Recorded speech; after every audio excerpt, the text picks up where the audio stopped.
Hello guys, welcome back to my new vlog. તો કેમ છો બધા? મજામાં? તો મજામાં દઈશો. તો આપણે સવારમાં 9 ધોઈને થઈ ગયા છીએ રેડી અને જવાનું છે વાડીએ. અને અત્યારે આવતો ધીમો ધીમો વરસાદ.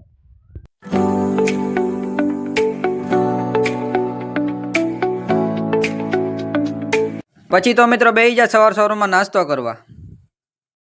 નાસ્તો કરીને જોયું તો બહાર આવી ગયા હતા ગાય માતા રોટલી ખાવા.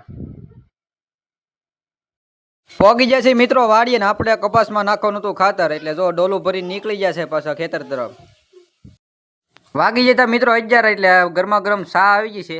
તો હાલો હવે ચા પી લઈ. તો મિત્રો અત્યારે વાગી જતો 1 અને આપણે વાડી અમારા પપ્પાને એને લેવા જવાના હતા, કેમ કે જમવાનું બધાનું ઘરે હતું. એટલે જો વાડી બધું જાય છે હવે.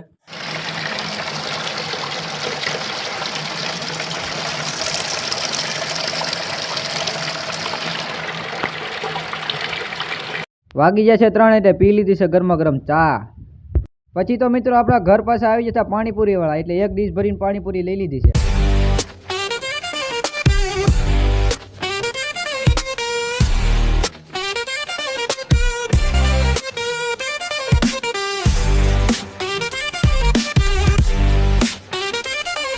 ગાડી આવી ગઈ છે એટલે આપણે લેવા જવાનું તો પ્લોટમાં છાશ, એટલે તો અત્યારે આપણે માસીના ઘરે આવી ગયા છીએ. તો મિત્રો અત્યારે પ્રોટીન વાળું શાક એટલે કે કંટોલાનું શાક બનતું હતું. તો આશા છે કે આજનો વ્લોગ તમને ગમ્યો છે. ગમ્યો હોય તો લાઈક, કોમેન્ટ, શેર કરવાનું ભૂલતા નહીં. મળ્યા પછી બીજા વ્લોગમાં. Bye bye.